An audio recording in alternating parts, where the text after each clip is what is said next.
Welcome to another episode of Real Wealth Podcast. This is Mike Proctor, your host, sponsor Leading Edge Financial Planning, and we've got a couple of very special guests today. We initially met at the Kansas Entrepreneurship Challenge, and I've got Nick Flores and Gary Oborny. Gary is the president and founder of Actionable Management, and Nick works with sales and leasing, and he's on some boards, and Gary has a very impressive resume that I can read it if you want to, but basically he owns a whole lot of companies, and he started with what was the term you said? Well, I started with the landscape construction business when I was 19. Yeah, and he's worked up from there. Yes, but with a lot of help from a lot of valuable team members. Absolutely.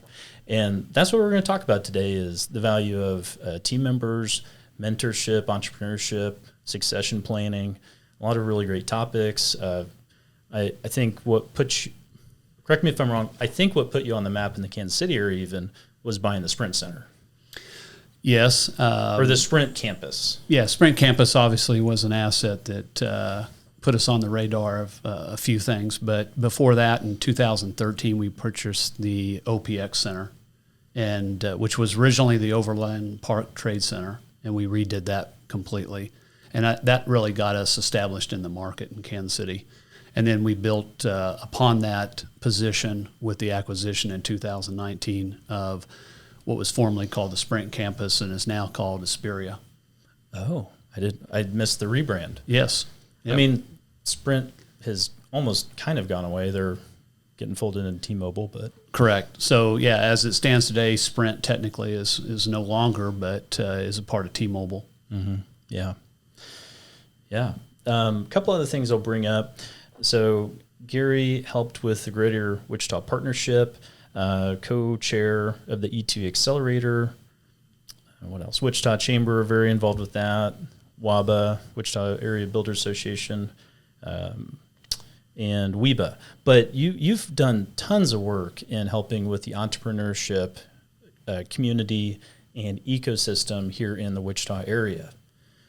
What drove you to do that? Well, probably about 10 years ago when the Great Wichita Partnership was put together, we had several committees that were put together to try to work with some of the challenges that Wichita had. And one of those challenges was to promote the entrepreneurship ecosystem for Wichita and the region. And as happenstance, I volunteered as one of the co-chairs. So Scott Schwinneman and I both together co-chaired that particular endeavor. And so for about 5 years, we were the co-chairs of the Entrepreneurship Task Force.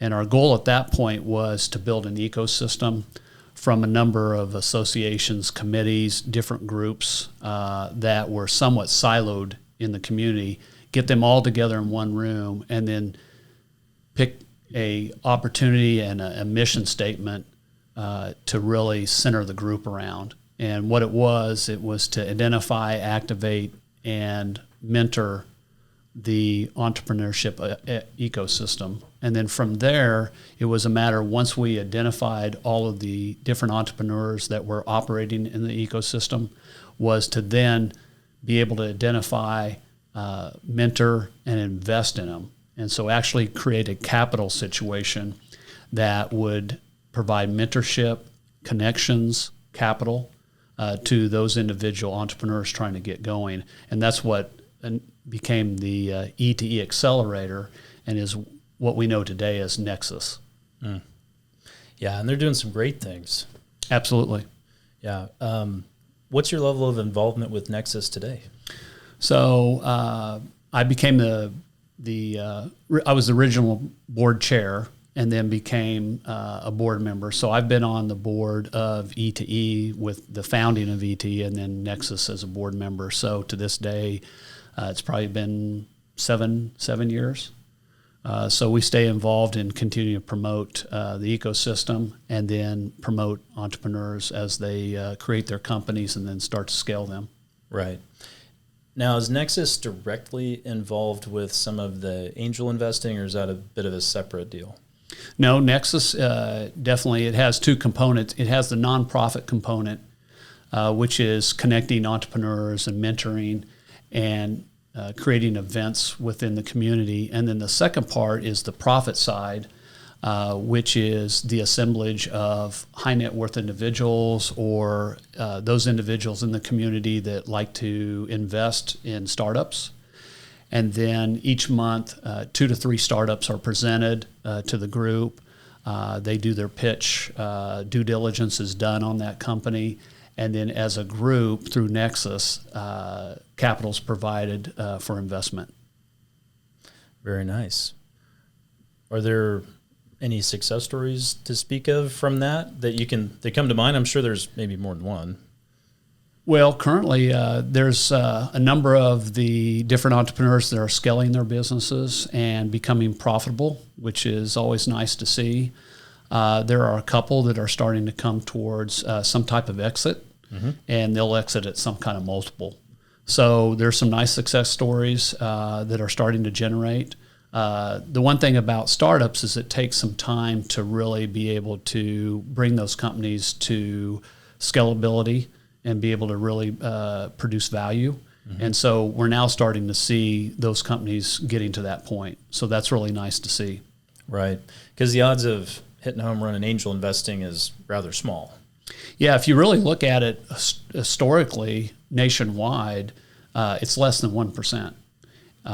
When you take a look at what we would call the unicorns. But there also is a lot of companies that hit what we call first base and second base and third base opportunities. And so the thing to do a lot of times is to focus more on those first and second and third base companies. And then if you get a unicorn out of it, then great. But so we tend to look at those very core businesses that have realistic scalability, and we think that they can be successful in the economic environment that they're in.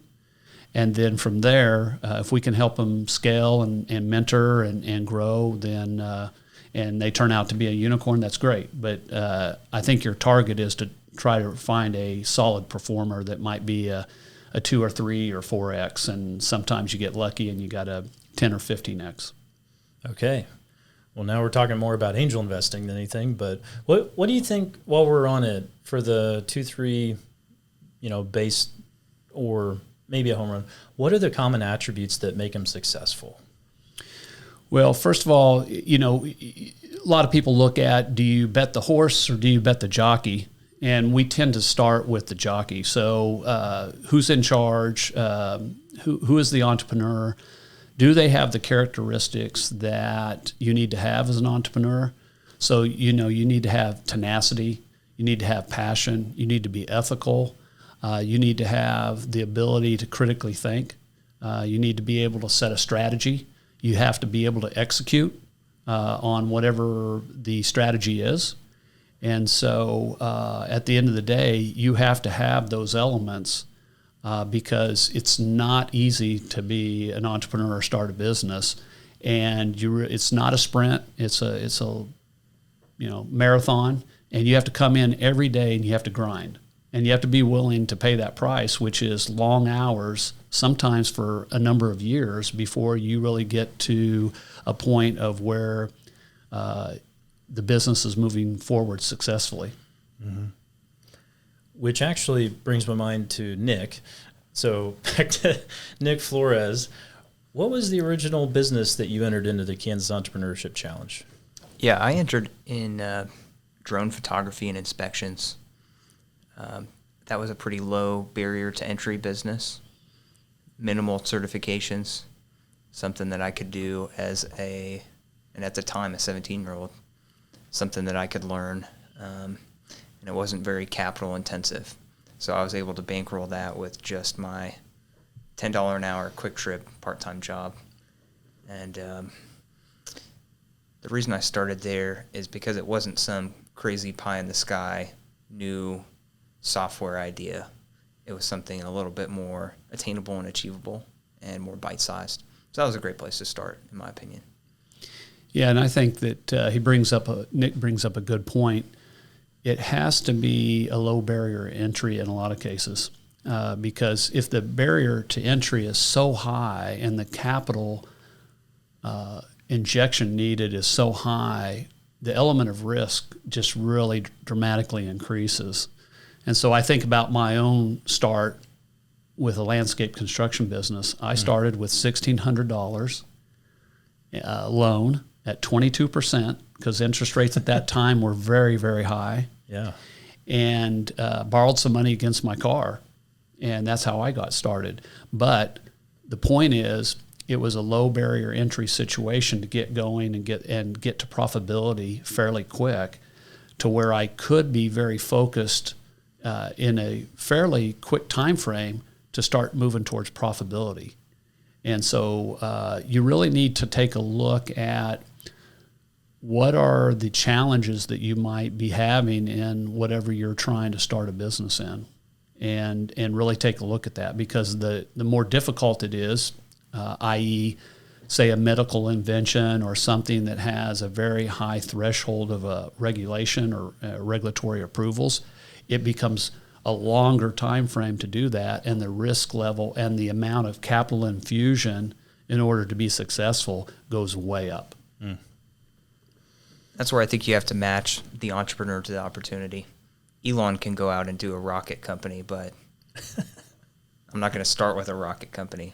We'll work our way up to that. But Elon had PayPal before that, exactly, right? So exactly. It started off as a very small barrier to entry position, and then he was able to grow that and then have an exit that gave him a fairly large amount of capital to then go to the next level.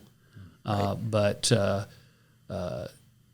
I would agree. I mean, you've got to have an entry that is doable and that you can execute on. Plus, investors might get a little shaky if they think their investor's okay to just go blow rockets up all day. Yeah, well, that's the key. So often I see a lot of startups that the founder might be technically really sound. Maybe they're an engineer or they're the science side of the company, and very quickly they have to learn to bring the business component in, because engineers notoriously want to keep messing with the widget and keep trying to improve it. And your business person is the person in the partnership that's going to say, okay, we've got it about 80 or 85% of where we think it should be. Let's get it out in the market. Let's test it. Let's see if it's scalable. Let's see if we can put a monetary structure around it. See if people are going to pay for that particular widget. And it's really important to get it out there, because you're going to actually find out more about your product once you get it into the ecosystem and into a commercial situation. You're going to find out and really make that product much better. And so it's really important to get it off the shelf. So it's an interesting combination between the technical side and having the business component that's going to get it out in the market and try to start putting it forward in front of people to see what do they actually think about it, and are they willing to pay for it, and have you properly positioned the value proposition in front of people that they're going to value that. I'm having a great time, because now we're just getting a lesson on entrepreneurship and some mentoring straight from the microphone. It's great. Absolutely. I think your knowledge that you're sharing from speaks to, your website says over 30 companies, but it's more than that even. I mean, so it is technically over 30, but aren't you over 40? We're getting close to that. Something like that. Yeah. Okay. We probably, about in a 12-month period, right now we're on pace for about 2 to 3 per 12 months, in addition to our other, scaling those companies, or maybe we're making an acquisition or growing those companies also, every day. Yeah. So true serial entrepreneur. To a point. I mean, sometimes that description can mean loose and fast. Okay. So what I would say is we're a calculated risk taker. Okay. So we're heavy on detail. We're heavy on due diligence. The business model must make sense. It must have real strategy. So we're critical risk takers that when we see an opportunity, we understand or we believe in an industry that we want to be in, then we're going to start to take a look at how do we get into that industry. And that timing is big. You have to understand the micro or macro economics that might be happening in the economy at that time. You have to understand what are the micro economics that might be happening with the particular company or target that you might be looking to grow or purchase or repivot and reposition. And so you have to evaluate all those. And if you like the industry and you want to figure out a way to enter that industry, then you have to be able to have some good targets that are going to allow you to make a good entry. Let's pivot a little bit and talk about the people. One of the things you said to me on the phone, I don't know, a few weeks back was, Mike, you got to have good sport people, excellent sport people.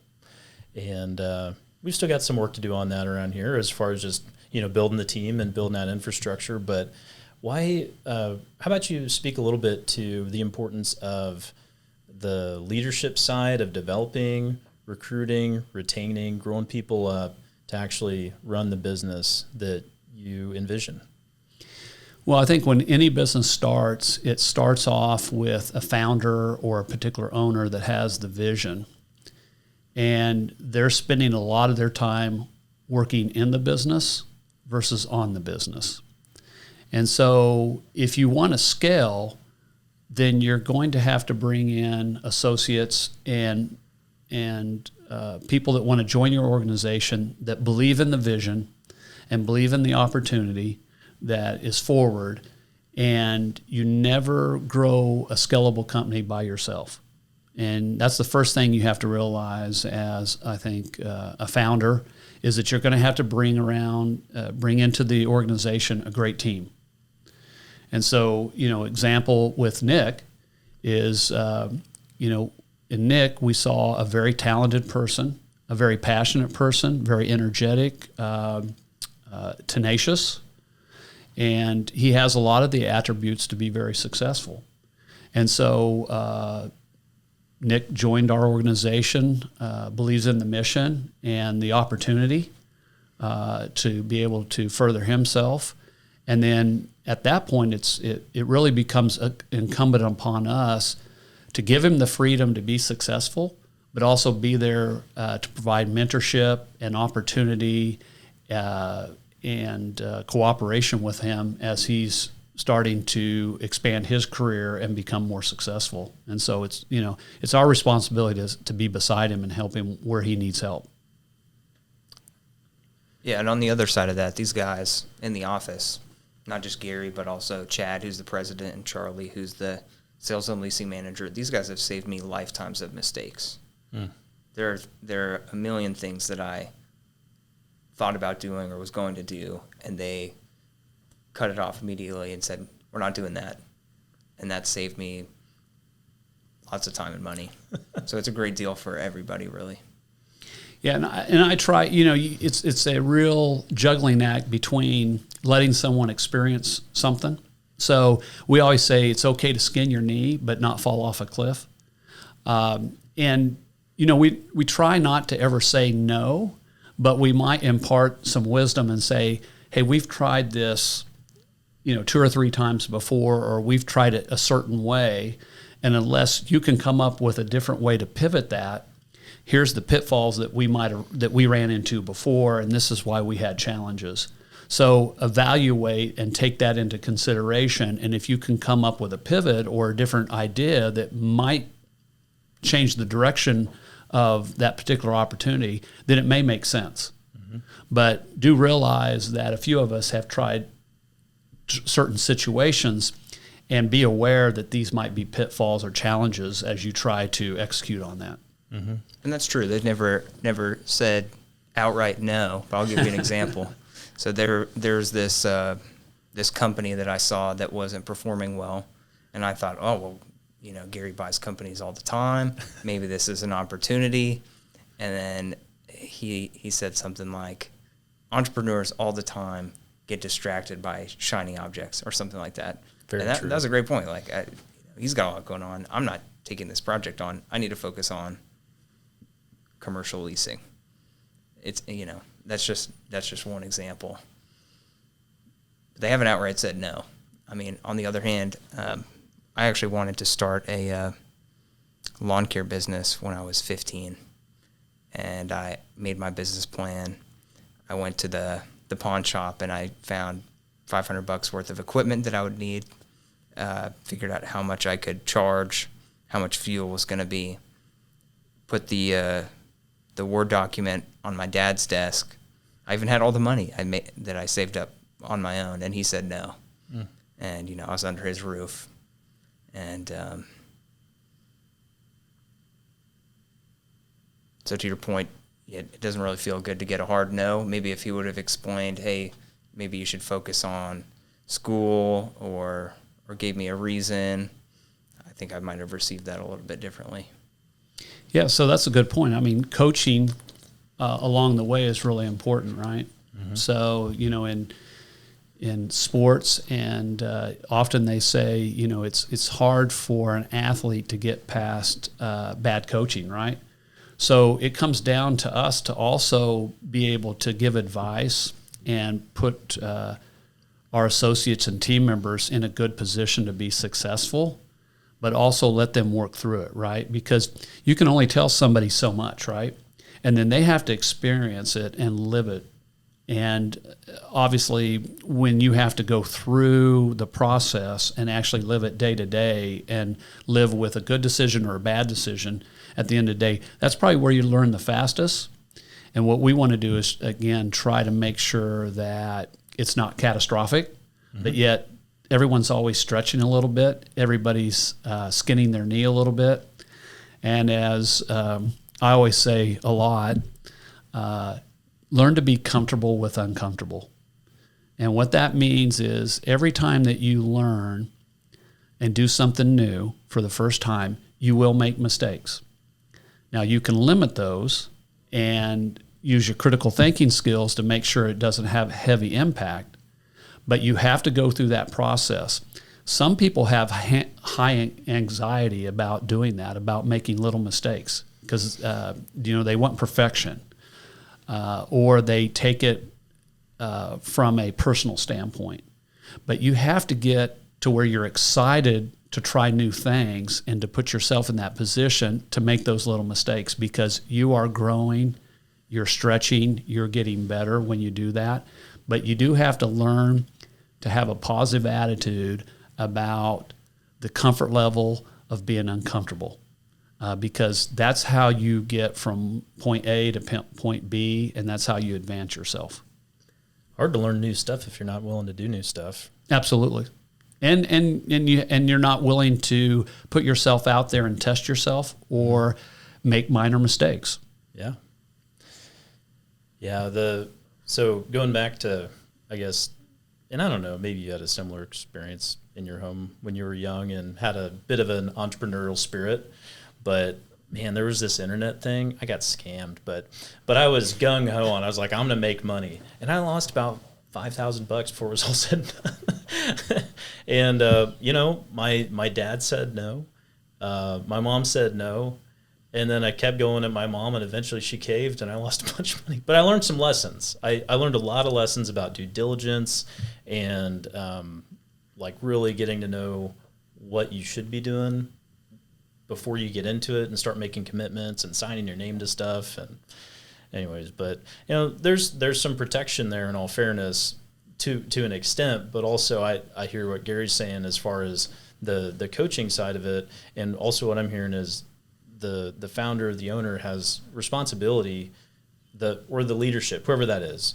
responsibility to collaborate with those that are trying to learn, to shorten that learning curve, set them up for success, and give them the benefit of all that experience you've already paid for. Absolutely. So there has to be good alignment. You want to see them be successful. You want to see them keep pushing and advancing themselves. And sometimes you're putting little guardrails up just to try to stay focused and stay heading down the road or the map that the group has strategically put in place. So because that's really important too, because if you don't have clarity in where you're headed, then it's hard to execute. And then when you look back 12 months later, you may be well off the path. Versus, if you shoot for a very strategic roadmap and you're working on the tactics to get there each day, then generally I have found you achieve those goals, and sometimes you exceed what those goals are, and it turns out even better than what you planned. But unless you come in every day and you check that plan and that roadmap and ask yourself, am I headed in the right direction? Am I moving the needle forward? Then it's hard to get there. Also, what I hear you saying is you didn't build what you built by just kind of floating through. Absolutely not. I mean, it's a matter of every day thinking about it, replaying it in your mind, continuing to ask questions and pivot and say, okay, am I headed in the right path? Have I looked at all the different variations that might get me where I want to go? So, at the end of the day, you might be looking at, I've got to get to a particular goal, but my pathway may change during that time. So you can't be so rigid that you're not willing to change how you get there, even though you're going to stay very focused on the location that you're headed to. Mm-hmm. And so it's really important that every day you're constantly thinking about it. Discipline is huge. I know a lot of early business people that started it with me early on. The first thing that anytime they ever got some kind of good windfall economically, they were out buying a vehicle, buying a stereo, buying something else, where I was very disciplined about always taking that money. And my philosophy was to invest it. So if I invest it, at some point you're going to get to a critical mass of the cash flow from that investment is going to allow you to do what you want to do when you want to purchase something. But until you are disciplined for a number of years to do that and you build up some kind of substantial wealth that creates cash flow, then you're always in that trap that you're living from paycheck to paycheck or whatever that scenario is. And it doesn't happen overnight. I think I was very, very disciplined for about 5 or 6 years. I'm still very disciplined about how I spend money. But I think it's important that you have a fairly lengthy time period of where you're focused on investing, not spending. And so, like I tell my kids, I always ask them, are you a producer or a consumer? And right now, I think when you're young, you want to be a producer and not so much a consumer. At some point, it gets to where you can level the playing field and you can consume items that you want versus what you have to have. And so you do have to be disciplined and you have to pay that price a little bit. As far as the scale, the gradient of consumer producer, do you find yourself appreciating the things that you delayed more than if you would have, let's say you just wave a magic wand, you get it right away? How do you think it's changed that you were the kid that waited for 2 marshmallows instead of got the 1? I mean, there's a certain pride in that when you build something. So when you have to pay the price, you appreciate it much more, right, than if it's given to you. Mm-hmm. And I think the other part of that is you learn so much more on the pathway. If you're given something, you really don't have an idea of all the opportunities and all the pathways and all the things you had to do to get it. If you have to work for it, then I think you really appreciate it, and you can take that pathway, and there's a real sense of satisfying feeling for you, and that you were able to achieve something. Mm-hmm. And so, and then of course you grow as a person, I think too.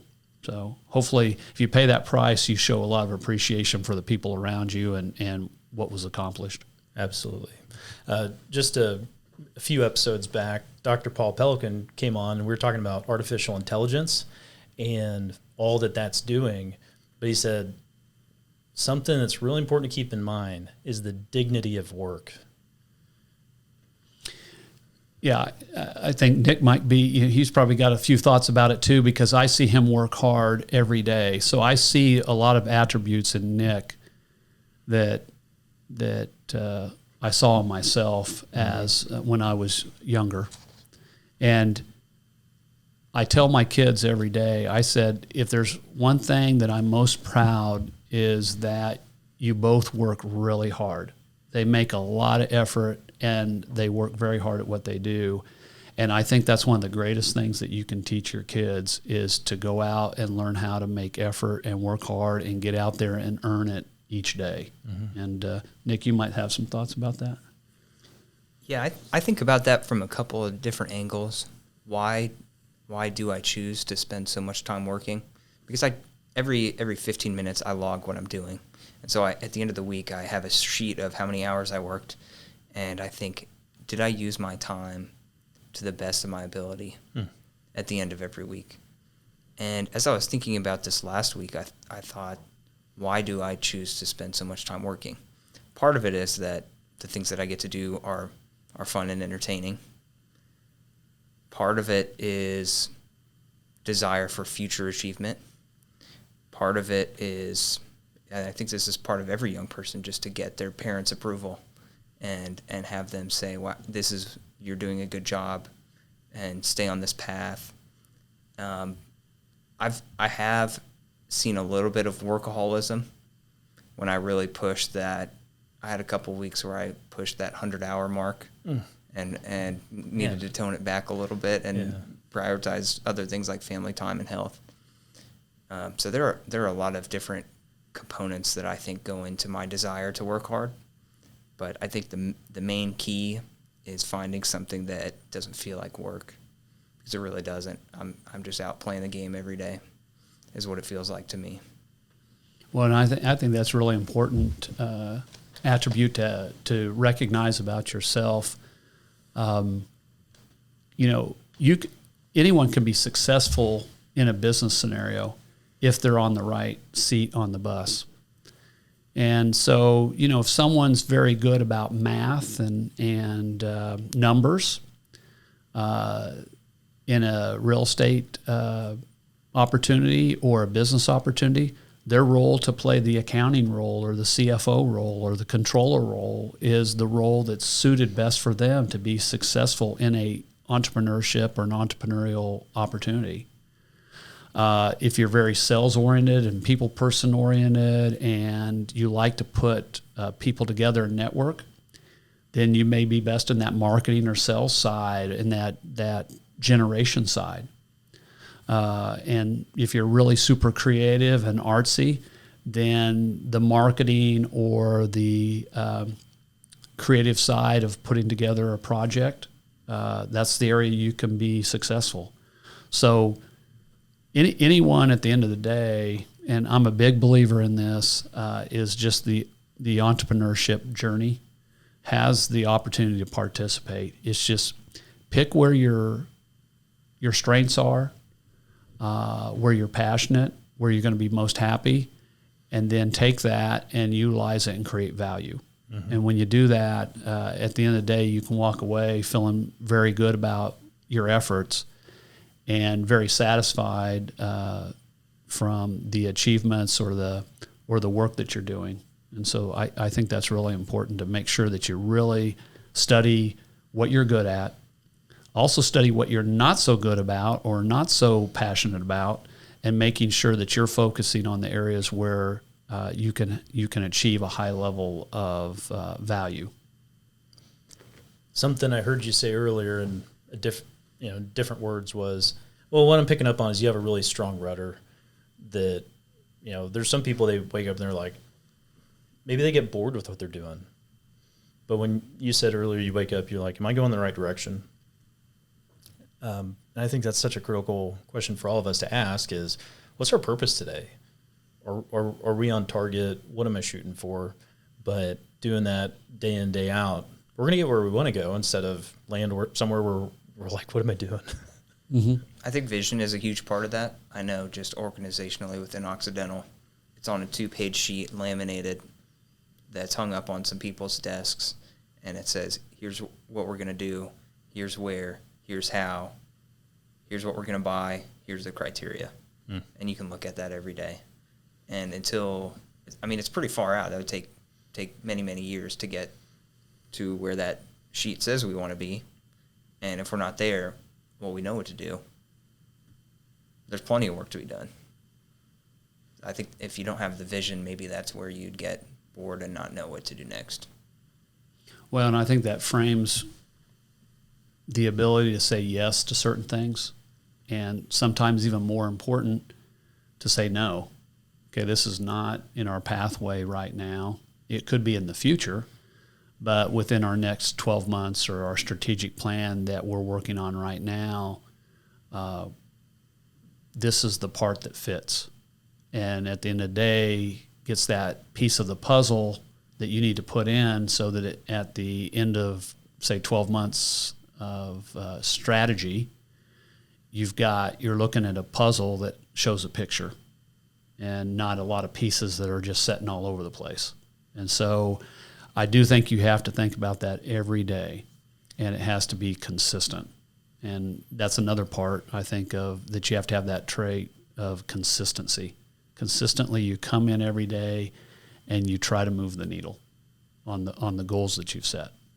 And so that's key. And that's key in every organization. That's key in any association that you're involved with if you want to get somewhere.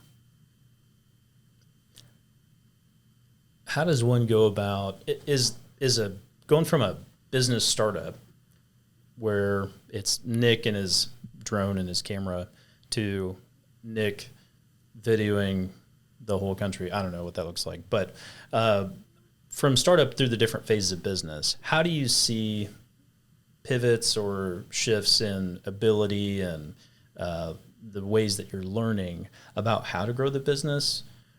What's really important for entrepreneurs to keep in mind from that perspective, or if they hit a certain point and they plateau? What thoughts do you have? I'm going to selfishly switch the example to Nick as a commercial leasing agent. Okay, fine. How you go from there. I just want the step-by-step here. Right. So say you're Nick as a commercial leasing agent. How do you go scale that and become a bigger business? Question for Gary. Oh, okay. Yeah. Well, and Nick's heard me say this a lot, and I say it with a lot of our presidents and managers of the different companies we're involved with. The first thing is sales or customer acquisition or product sales. But at the end of the day, it's about sales. Mm-hmm. And so we always say sales is the chicken and the egg. It's not one or the other. And so the first thing you have to have is you have to have something that people value. And in this world, they're willing to trade that for some monetary value.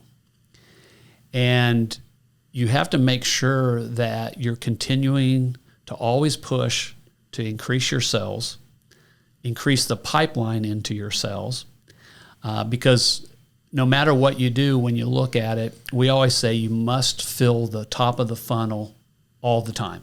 So you have to allocate enough time, no matter if you're in the middle of 2 or 3 projects that you're trying to get through the neck of the funnel, you still have to fill the top. Because if you don't, you end up with a wave. And the wave is when you've got a lot of deals, you're high on the wave. But because you spent so much time trying to move those deals through the process and you didn't fill the top of the funnel, then you get a low. And so in order to keep that consistency, you need to allocate so much time towards filling the top of the funnel while you're working in process the deals that you have that are moving towards the finish line. And so to me, you have to have that. And when you do, then everything else can follow. You can potentially pay to have associates or employees and build a team. You have the ability to potentially invest to increase your ability to grow sales. You have the ability to pay the bills. If you want to take on some leverage to increase the size of the company, you have the ability to do that. And so it's really important that without that, a lot of entrepreneurs or businesses dry up on the vine. So you have to have that revenue source. And then everything else in my book follows after that.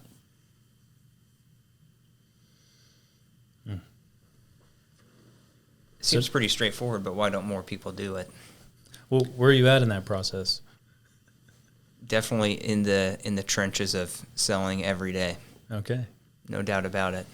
Yeah, I think Nick's very, very consistent about doing that. But I'm going to always ask the question every day.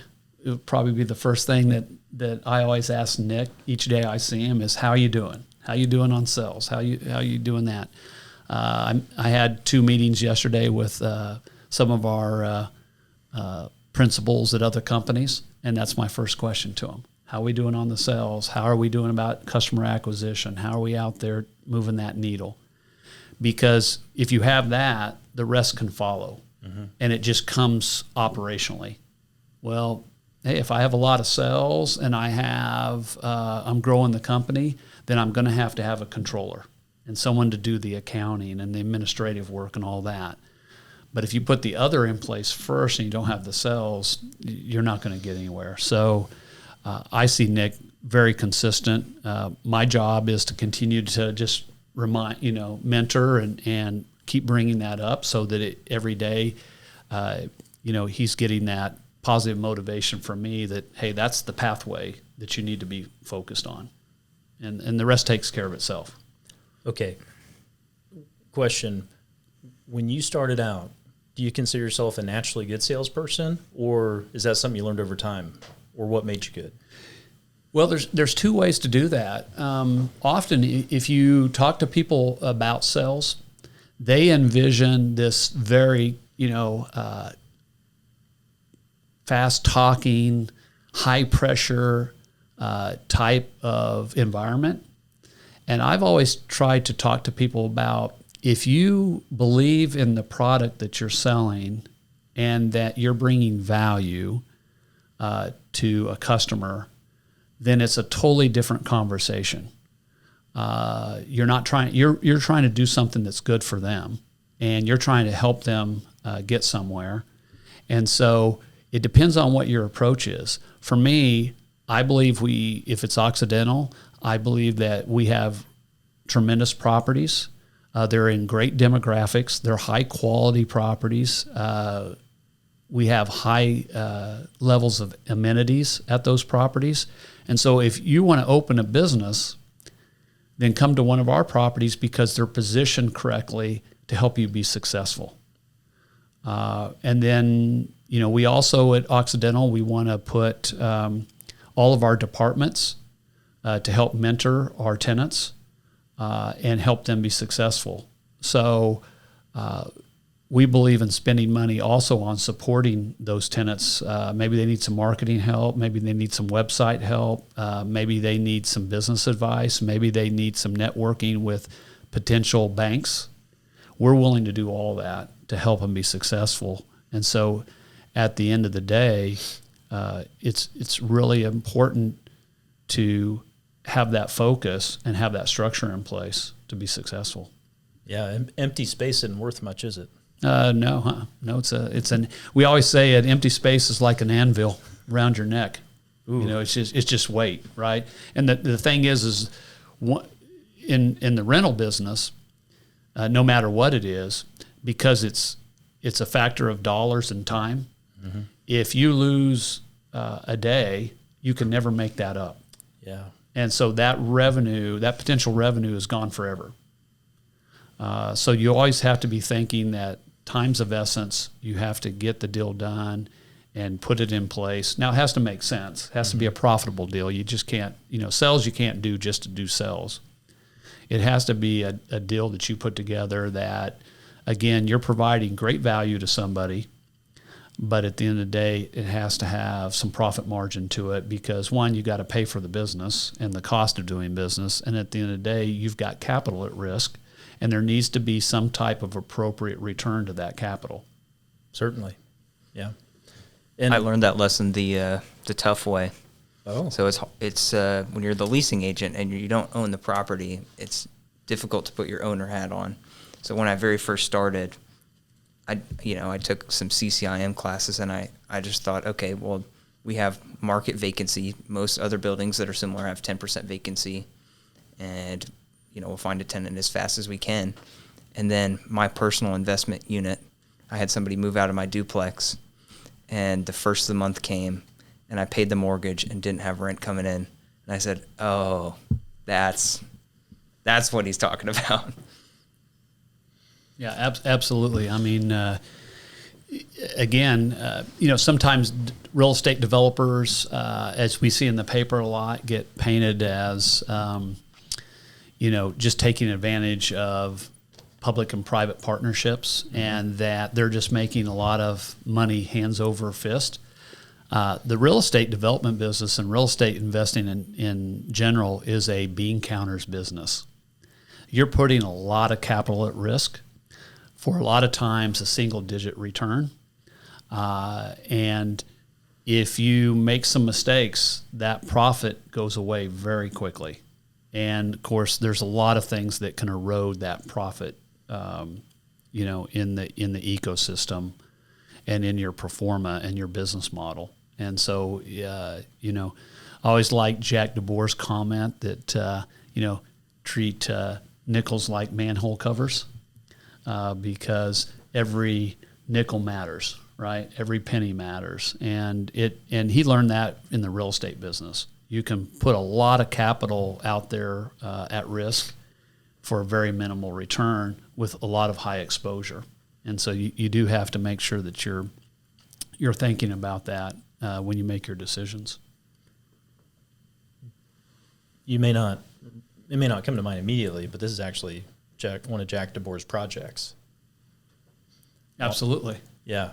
And, the couple $1 million fountain out there that does all the lights and all the stuff, he donated that back to the city. And, there's been a lot of collaboration between them. And so, and I imagine you collaborate with the city as well in different ways on projects. Yeah, for the most part.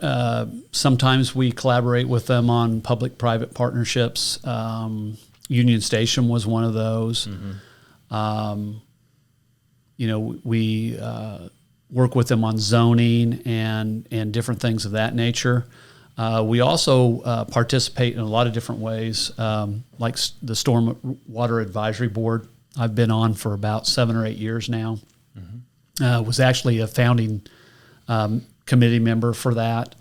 And that came out of some regulations with EPA and things of that nature that, as a developer and a business person, those particular regulations didn't necessarily make a lot of sense. And so we were able to put a group together to come up with a concept that we took to the Kansas Department of Environment and eventually to EPA. And that was seen as the first time nationally where water quality was dealt in a different way than what currently was the regulations. And it's been good for water quality. It's been good for the Kansas Department of Health and Environment. It's been great for the community. And businesses also were able to deal with water quality in a more economic way that all the parties involved, the taxpayers, the federal government, and the business community benefited from that particular model. And so, those are a lot of times we're trying to work with the community to make it better, because at the end of the day, if the community's doing well, hopefully your projects are doing well. I love that. There's a passage in Jeremiah 29 that talks about how the Israelites were taken forcibly from where they wanted to be, and really they were told, hey, go invest in your community is the bottom line. And when your community flourishes, you'll flourish. But that was coming to mind. Just the more you talk about, I didn't realize that you guys hit it out of the park with taking a concept clear up to the EPA. I missed that. So I don't know if it was in the news or overlooked or what. There were several articles on it, and we at the first we had to present it in a public setting quite a bit. We had to get a lot of people involved, from the Sierra Club to all the different groups. At first, you're a lot of times as a business, you're painted as you don't want something, or you don't want what's best for the community, or you don't want to spend money and meet a regulation. And that's not the case, especially in this particular situation. It preserved property taxes and created more value in the community. It dealt with the actual problem in a way that was much more beneficial than the regulation itself, and it actually addressed the problem. And so we probably don't have enough of that relationship going on where the business community and the public side is working together to solve solutions. And we see a lot of challenges now with getting people together and headed down the same pathway. But when we do, we can solve a lot of challenges, and so that's really important, especially in the community. And from an Occidental standpoint, we like to be a part of those challenges, and we like to be a partner in coming up with solutions. Okay.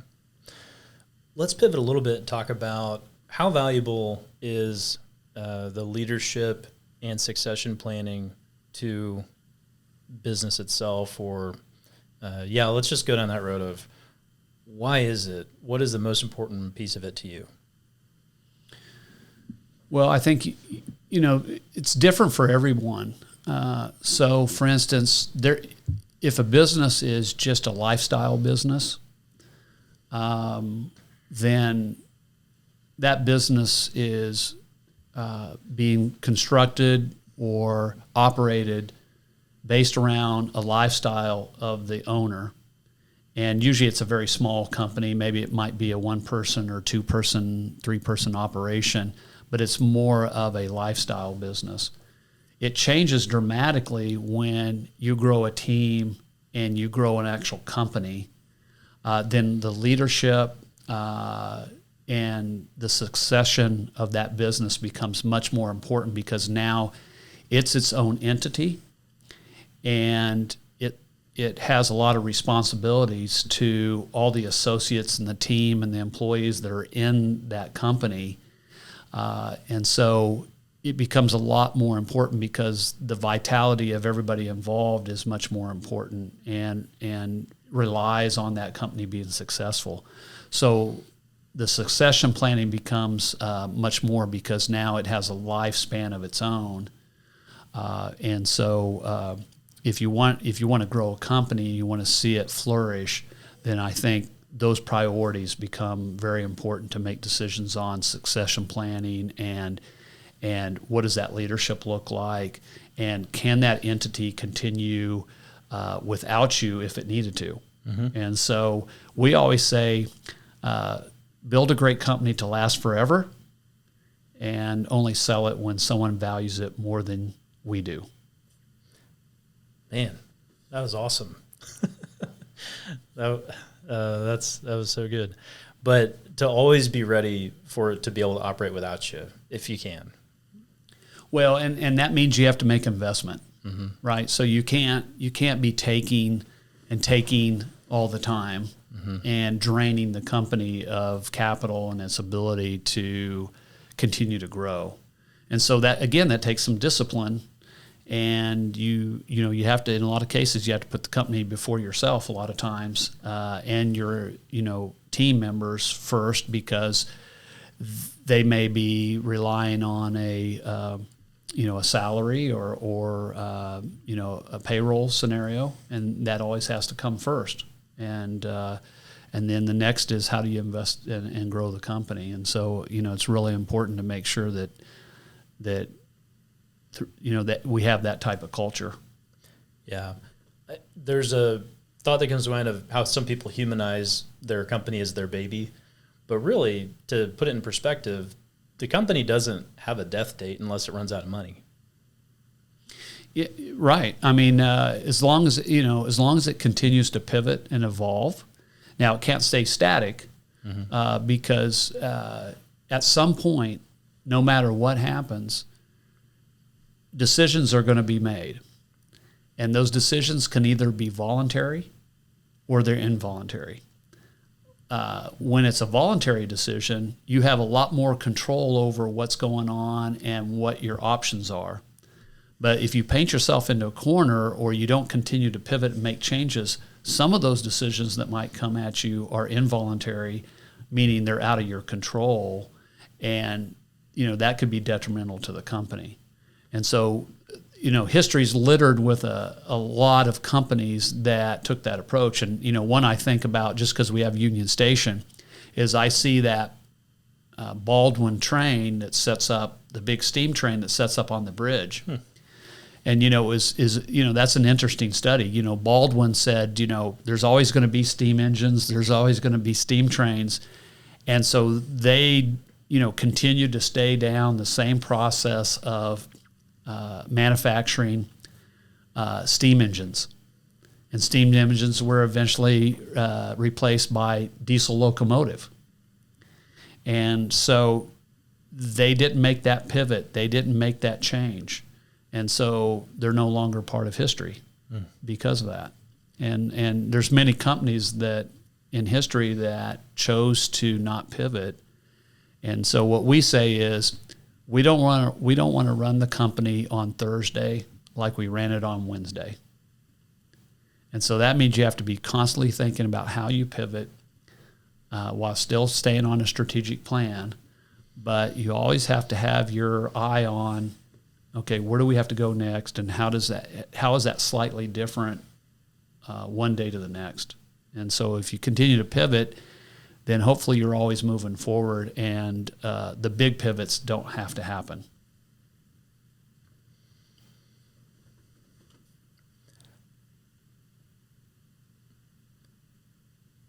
So Nick, what is the mentorship relationship you guys have had mean to you?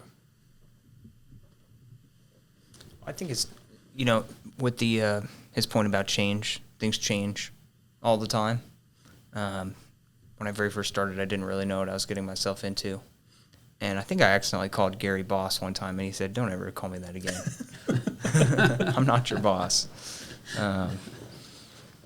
Really feels like an apprenticeship, like back to the old blacksmithing days. You don't go to college to learn blacksmithing. You learn with a blacksmith.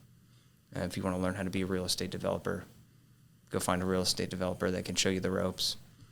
So it definitely feels like an apprenticeship in that way. It also feels like a business partnership in the way that our incentives are aligned. And it really feels like I have my own business. It's a 1099 contractor setup, but the amount of autonomy that I have, it really feels like it's its own entity, Nick Flores, LLC. That's not actually what it's called, but I think it's called Occidental Management, right? Or no, you mean the 1099. 9th Street okay. LLC. Yeah, 9th Street, sure. okay. Yeah. Well, and I agree with that. I mean, Nick right now is focusing on sales and leasing because that's a big component of what we just talked about. You have to be able to master selling a vision and a product and selling a value proposition to a client. Mm-hmm. But long term, our goal is to see Nick become a developer and someone that within the company can say, okay, I've learned on the sales and leasing side what is really important in order to take a raw piece of ground or a building and be able to bring tenants or customers to that property. And then the next element is how do you develop that? How do you construct it? How do you make sure you have the economics right and all those components? So we're never really looking for someone to be an employee. To another point that he made, we're looking for you to be an associate, a team member, And the sky should be the limit for you, not some kind of predisposed limit that we put on you. Sure. So I always say, look, I'm willing to go as far as you want to go. We want to be smart. We want to be calculated risk takers. The project needs to make sense. But we want to always see, in Nick's case, we want to see Nick eventually do his own, bring projects into the company that where we can help, which was a challenge when I first started, was we can provide capital and we can provide finance and all those elements and a structure behind that I had to learn from day one and provide a lot of that to myself, and that was a real challenge. And so the advantage for Nick is that that's all in place now. Right. But you've got to go through the steps to be able to do it correctly. And but he does have a lot of sounding boards to be able to be successful and say, okay, what works and what doesn't work. And hopefully what that does is that speeds up his process, that speeds up his maturation of getting from, where he started to where he wants to be. And so that's a huge advantage. And in our environment, we want to create that ability and to be able to experience that and be successful at it. Yeah, and what I'm hearing you also say is, I think about some of these companies. They have a LinkedIn reel that's rolling. It's like, think like an entrepreneur. Treat the company as if it was yours, but you actually treat your associates and your team members as entrepreneurs, so that they treat it as an entrepreneur would. Because in everything you're saying is around empowerment. So you're helping Nick reach his potential. You're helping your team reach their potential to actually create in the community. But you've knocked down a lot of barriers. There's capital, learning curve, mentorship, what does, what doesn't work. But that is just so much of what you're bringing to the table to help people be empowered. Well, for instance, Occidental, obviously all of our salespeople are incentivized because of a commission basis. To be a part of that, they have the opportunity to go on and, participate in a development position. But even in our administrative side, accounting, all the way down to our maintenance people, they all are part of a bonus program, an incentive program, that if the properties and the measure, the way we measure it, if the properties are doing well and the company is doing well, they benefit also. And, beyond a 401k and a great benefits program and all that, we understand that everyone in the company should be and is putting effort towards being successful. And so we want to incentivize that. And you don't always see that in the real estate development or property management side. But for us, because we own the properties that we manage, we're able to do that. And so we want everyone to not act or feel like they're an owner, but they actually are, because there's a certain amount of the profit that they get to participate in. And so I think that's important. And that really shines through to the end product. I'm in and around our properties all the time, and you can really tell that somebody's got an eye on it and is taking care of it. I go to other properties, and you can tell that either someone's not incentivized to take care of this property, or they're actually incentivized to do the opposite in some cases. Where the owner says to the manager, "Don't call me. I don't want to spend money on this thing. I don't want to hear from you. Collect the rent." And that incentive structure is very, very evident in our end product, which is the buildings and communities.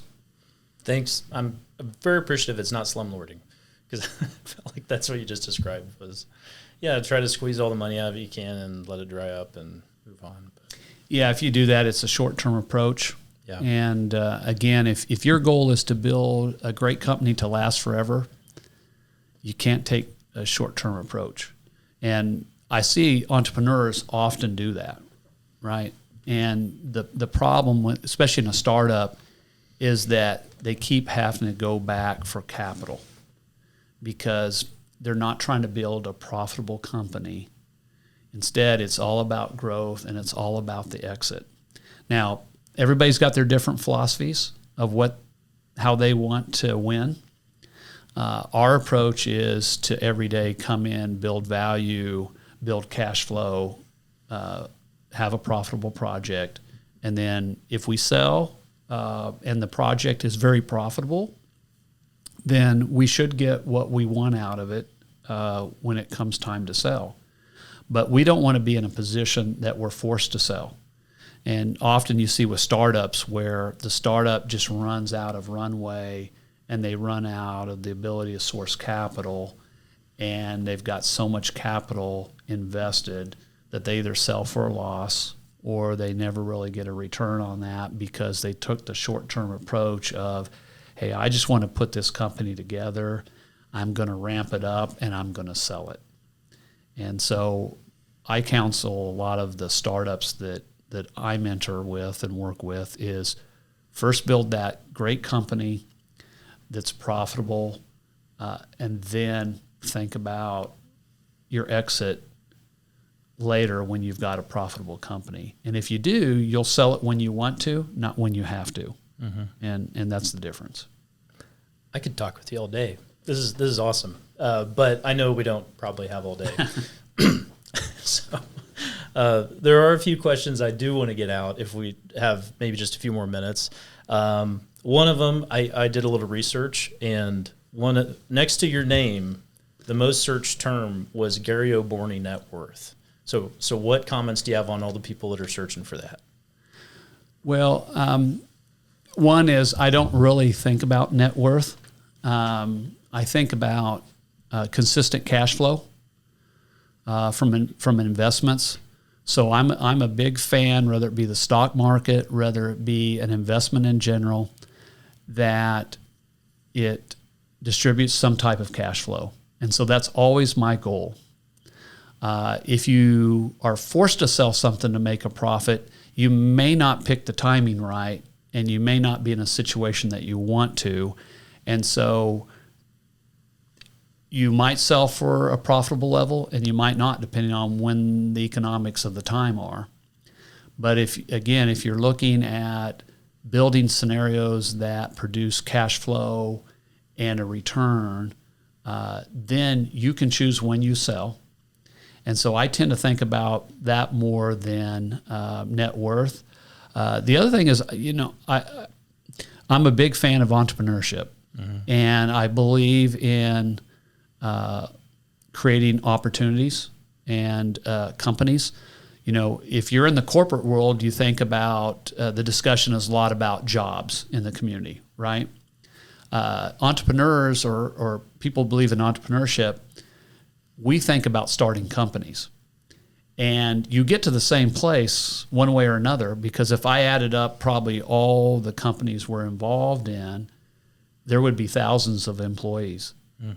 And so we don't often get the credit as small business entrepreneurs that cumulative, we create a lot of jobs. Now the statistics are obviously that most of the net new jobs are created by small business, and that's true. But we tend to target starting businesses, and if there's 15, 20, or 100 employees in that business, cumulative, I think we're making some real impact in the community, mm-hmm. and we're being a very good neighbor in the community by creating those companies. So I tend to, I love to create companies, and I love to create opportunities. And so I tend to focus more on that than net worth. Because at the end of the day, you can look back and all you're doing is adding zeros and commas. And if that's all that matters to you, I think, that's not the most gratifying way.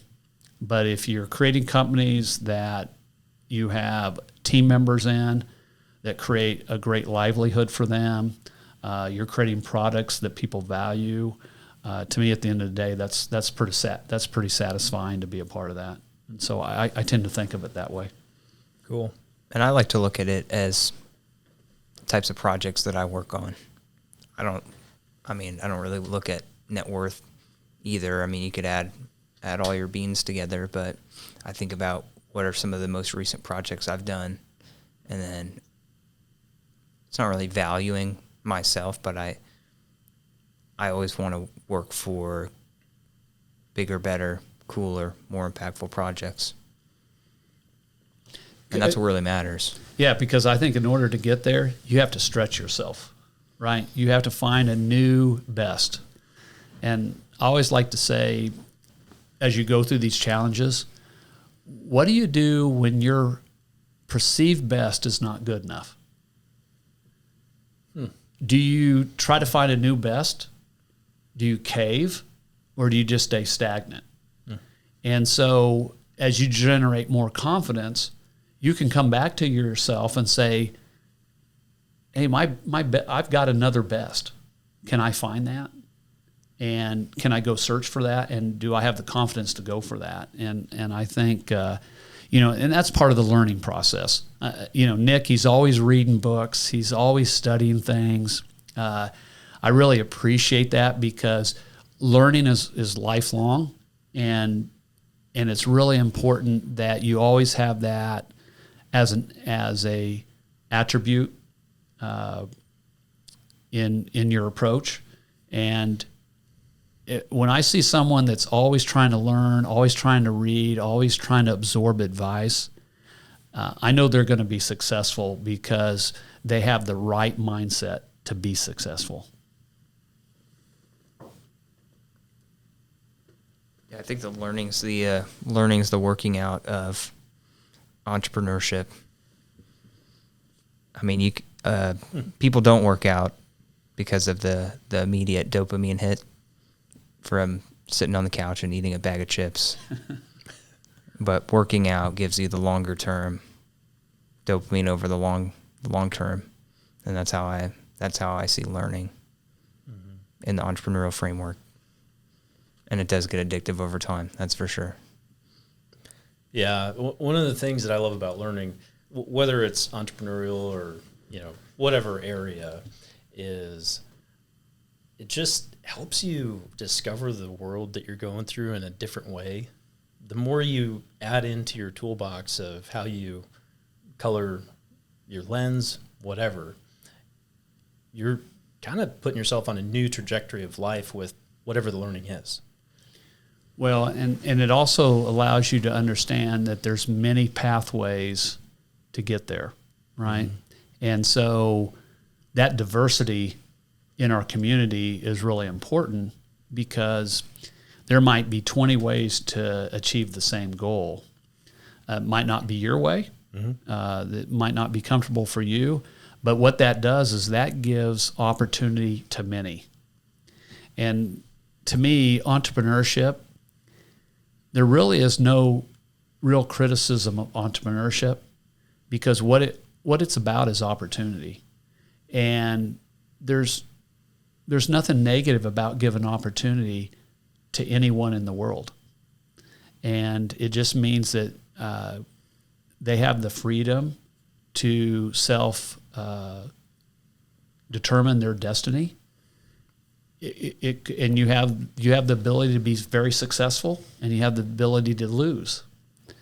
And so at the end of the day, you choose that pathway.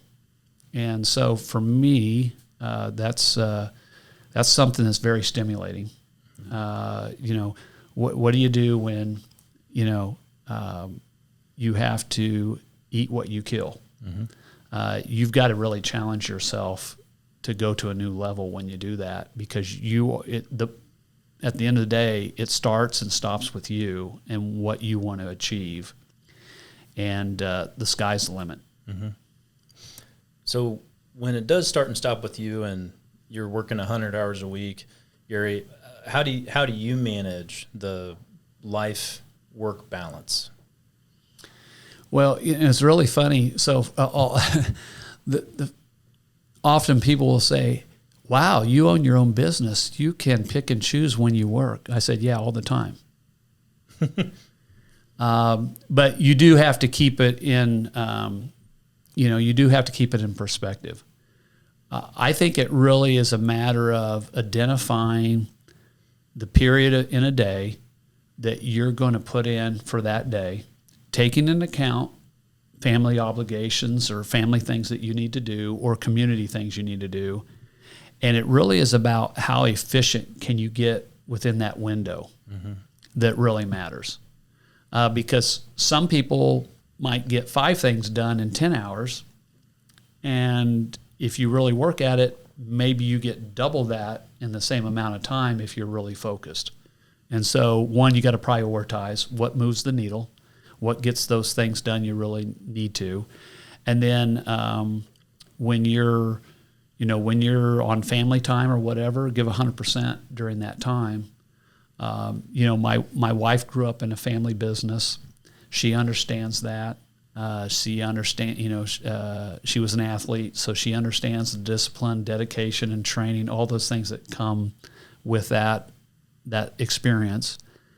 My sons have grown up around a father and their mother that grew up in entrepreneurship environments, and they live in an entrepreneurship environment too. But when I'm with them, I want to give 100%. That's awesome. And 100% of focus. And so, we always say work hard, play hard. So intentionality all the way around. Community, business, family. Yeah, but the thing is that, and this is something I talk a lot about in the community, is that if you look at a lot of the organizations that we have in Wichita trying to solve the challenges of Wichita and trying to support the community in a lot of different areas, whether it be economics or whatever, how often do we have our kids there? How often do we include our kids in those meetings? And so I often, in board meetings and committee meetings, I try to remind our leadership, how often do we bring our kids to those meetings? How often are we asking the youth in our community to actually participate? And I'm not saying observe. I'm talking about have a seat at the table. Sure. So if we want to solve the talent retention question in Wichita, if we want to not see our youth move out of Wichita, get them involved when they're young. And I think we did a number of things on the entrepreneurship task force where we had a number of youth in the high schools actually run entrepreneurship programs and that promoted and actually functionally grew entrepreneurship in Wichita. And at the end of the day, when those individuals went through that experience and got to rub elbows with the CEOs in town, they got to rub elbows with the mayor or the city council, or they got to rub elbows with the governor and be at those meetings and show what projects that they had put forth in the community and how successful and how they actually impacted the community. Once they're in that ecosystem, they don't want to go anywhere else because they're going, well, why would I want to go and move out of Wichita when I know a lot of CEOs in town that can mentor me or help me connect. I know the governor. I've met the governor. I've talked to the governor. The governor knows my name, knows my project that I put forth. I've presented in front of city council and the mayor my project to show them what the impact is of what they did. When you've got all those connections, why would you want to move out of the community? And that has proven itself out many times in some of the projects that we've done where those kids then decide, no, I'm going to go to Wichita State because I don't want to be out of this environment because I have the best of all the worlds right here. This is where I can be successful. So if you want to solve that talent and recruitment retention, get them involved. Get them involved when they're in elementary school. Get them involved when they're in junior high. They have huge capabilities to be able to be successful, but bring them to the table, actually give them responsibilities, and one, they will surprise you. They'll surpass what you think they can do. And the other thing is they will stay here. Nick, question for you. What does living the best life possible at the time you have left look like? Ooh. At the beginning of this year, I did a deep dive on that question, and I answered it with more questions because I learned from Gary the question is the answer. So you got to ask the questions. So my question to answer that question is, what would I do if I didn't need money? And then I thought, okay, if I'm waking up, I don't need a paycheck, what would I go do? And I listed all those things out. And then I said, how can I do that today and every day moving forward? And for me, what that looks like is getting up, prioritizing health, eating healthy food, making sure to exercise every day, waking up with a purpose and a goal. And for me, that's playing the commercial real estate game every day. If I didn't need a dime ever again, I would still go work on projects bigger and bigger and bigger until we're building out Mars, whatever it takes to keep playing. It's like a big kid Monopoly. It's so much fun. Mm-hmm. Go home, spend time with my family, have some time for relaxation, and go to sleep and do it again tomorrow. And that's what I've been doing. Okay, same question, Gary. You know, life changes, right? So you get married, you have kids, and your life changes a lot. And so when I think about that question, I think about having fun and experiences with my wife. And then I think about mentoring my two boys. I think about experiencing life with them and their experiences as they grow up and they start to make their way in the world. And so for me, it's focusing on that. It's focusing on participating and interacting with them as much as possible in their goals and what they're trying to achieve in their life, and is having as much connectivity as I can possible so that at the end of the day I can look back and be confident that I really understand who my children are and our relationship. And so I think at the end of the day, that's what's most important. That's so good. Okay, any quick parting thoughts? What about you, Mike? Oh, okay. Oh, all right. Now I got the question. Yeah, so I think what that looks like for me is, whether we're talking about the business I've got here, which is stewarding that, or stewarding the time, stewarding my family, it really comes down to taking care of and just really sewing into what I've been trusted with. And so I think the more eternal perspective I can take, the easier it makes all that. And I want to know, as I spend time with my kids, and similar to what you're talking about, Gary, I think I can do a better job of being 100% present with them.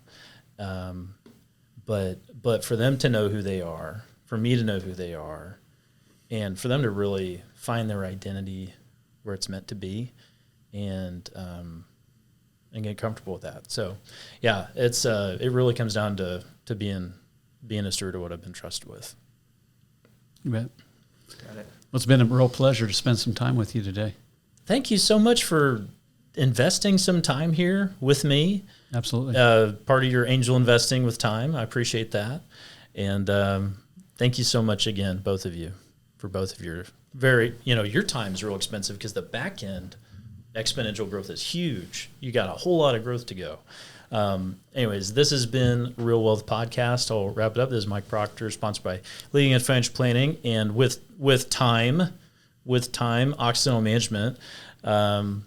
So thanks so much for joining us, and hope it's lunchtime. It's lunchtime. Yeah, it's lunchtime. All right. Okay. Thank you. Bye-bye. Bye.